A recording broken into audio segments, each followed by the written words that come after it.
YouTube channel के माध्यम से मुझे सुनने वाले सभी सज्जनों को राधे राधे।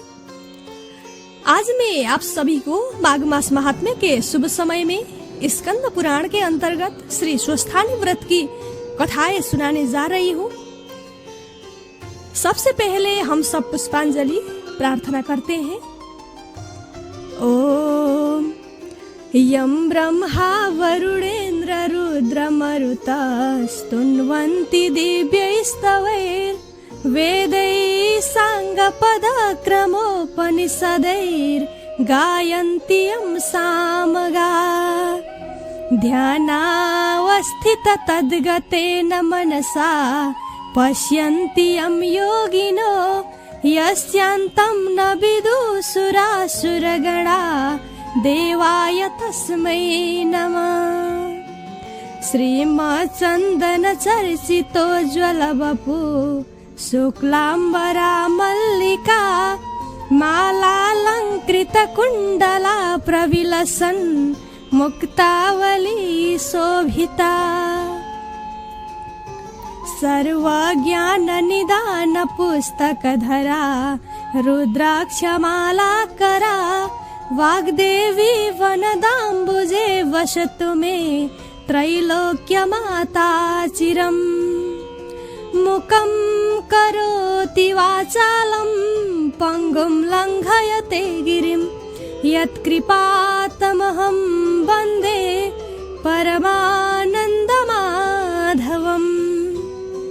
नमो भगवते तस्मै व्यासायामिततेजसे यस्य प्रसादात् वक्ष्यामि नारायणकथामिमाम्। नारायणं नमस्कृत्य नरं चैव नरोत्तमं देवीं सरस्वतीं व्यासं ततो जयमुदीरयेत्।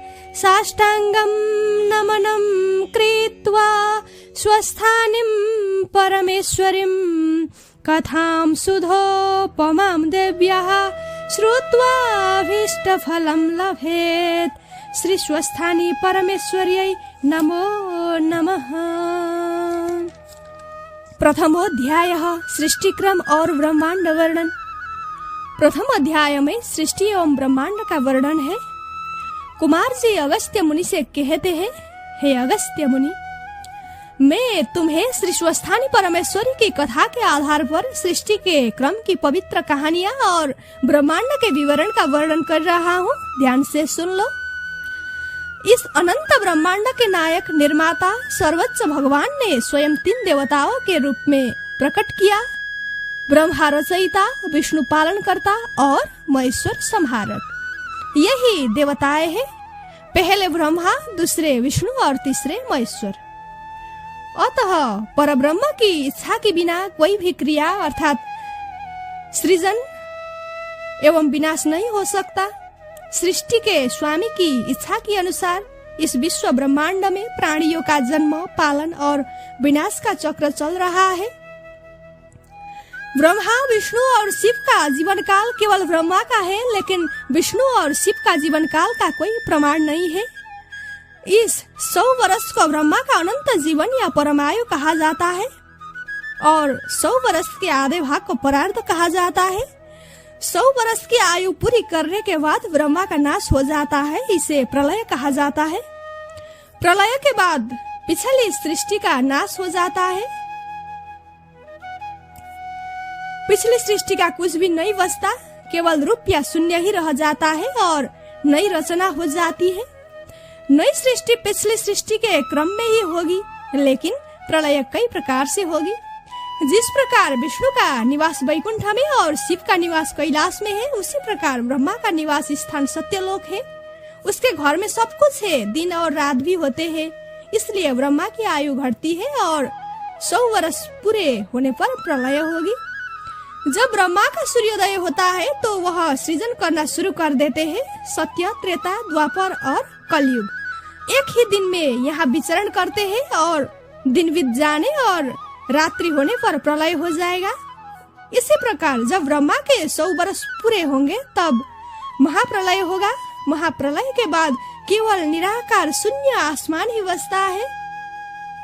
तब ब्रह्मांड का स्वामी ईश्वर ने दूसरी सृष्टि रचने की इच्छा से ब्रह्मा की रचना की, जो पहले की तरह गुणों से संपन्न थे और पक्षी के फूल के आकार का एक अंडे पैदा हो गए, जिसमें अहंकार, पंच महान इंद्रिया, मन, बुद्धि, स्पर्श, रूप, रस, गंध आदि थी।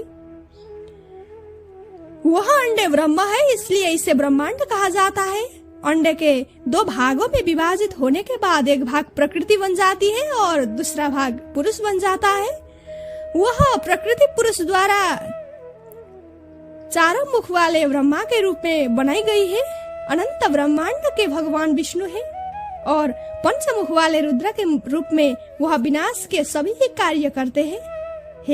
हे अगस्त्य मुनि, जिनकी इच्छा से पहले वर्णित अंडे की उत्पत्ति होती है, उसी परब्रह्म परमात्मा के हजारों नामों में से त्रिगुण, त्रिगुणातीत, चतुर्भुज, प्रजापति, हिरण्यगर्भ, अनादि आदि है। सुमेरु पर्वत समुद्र के मध्य में है और सभी प्राणी गर्भ में पल रहे शिशुओं के समान है। यहाँ तक कि निराकार आसमान भी सत्व, रज और तम त्रिगुणात्मिका के प्रेम से आकारित है और पृथ्वी, जल, तेज, वायु और आकाश से घिरी हुए है और एक रूप से दूसरे रूप में प्रकट होती है। हे मुनि, यदि आप आसमान के विभिन्न रूपों पर भली भांति विचार करें तो यह केवल अनंत भगवान की ही लीला है। नीचे और ऊपर कुछ भी नहीं है। वस्तुतः ईश्वर की इच्छा से ही सृष्टि व विनाश की स्थिति बनाती है। ब्रह्मांडों की संख्या कोई नहीं गिन सकता। हे मुनि, जितने ब्रह्मांड है उतने ही ब्रह्मा, विष्णु, शिव, सूर्य, चंद्रमा और इंद्र भी अलग अलग देवता है। सोते समय स्वप्ने में अनेक सुख दुख, विपत्तियां, खुशियां, आश्चर्य आदि दिखाई देते हैं, परंतु जब विपने में आता है अर्थात नींद से जागने पर वे कुछ भी नहीं होते। इसी प्रकार इस अनित्य संसार का सुख दुख स्वप्न के समान अनित्य है। सुख और दुख का अनुभव मन से ही होता है। हर किसी को पता होना चाहिए कि मन को अपने तक सीमित रखकर ईश्वर प्राप्ति का मुख्य मार्ग खोजना ही प्राणी का मुख्य कार्य और एक ही लक्ष्य वही होता है। हे अगस्त्य मुनि, एकाग्रता पूर्वक तप करो, सफलता अवश्य मिलेगी। अपने शरीर, मन, वचन और कर्म से ज्ञान का विकास करो। मैंने तुम्हें इस सृष्टि का क्रम और सृष्टि की उत्पत्ति बता दी है। अब दूसरे अध्याय में पद्मकल्प का वर्णन सुनाऊंगा, ध्यान पूर्वक सुन लो। इति श्री स्कंद पुराणे केदारखंडे माघ महात्म्ये कुमार अगस्त संवादे श्री स्वस्थानी परमेश्वरी व्रत कथायां ब्रह्मांड वर्णनम नाम प्रथमोऽध्यायः। ओम उपनयतु मंगलम वह सकल जगन मंगलालय श्रीमान दिनकर किरण निबोधित नवनलीन दल निभेक्षण श्री कृष्णः। काले वर्षतु पर्जन्यः पृथिवी सस्यशालिनी देशोऽयं क्षोभरहितो ब्राह्मणा सन्तु निर्भया अपुत्रः पुत्रिणः सन्तु पुत्रिणः सन्तु पौत्रिणः निर्धनः सधना सन्तु जीवन्तु शरदां शतम्। तत्रैव गंगा यमुना च तत्र गोदावरी सिंधु सरस्वती च तीर्थानि सर्वाणि वसन्ति तत्र यत्राच्युतोद्धार कथा प्रसंग। या कुन्देन्तु तुषारहार धवला या शुभ्रवस्त्रावृता या वीणावरदण्ड मण्डितकरा या श्वेत पद्मासना या ब्रह्माच्युत शंकर प्रभृतिभिर्देवैः सदा वन्दिता सा मां पातु सरस्वती भगवती निःशेषजड्यापहा। कायेन वाचा मनसेन्द्रियैर्वा बुद्ध्यात्मना वा अनुसृते स्वभावात् करोमि यद्यत् सकलं परस्मै नारायणायेति समर्पये तत्।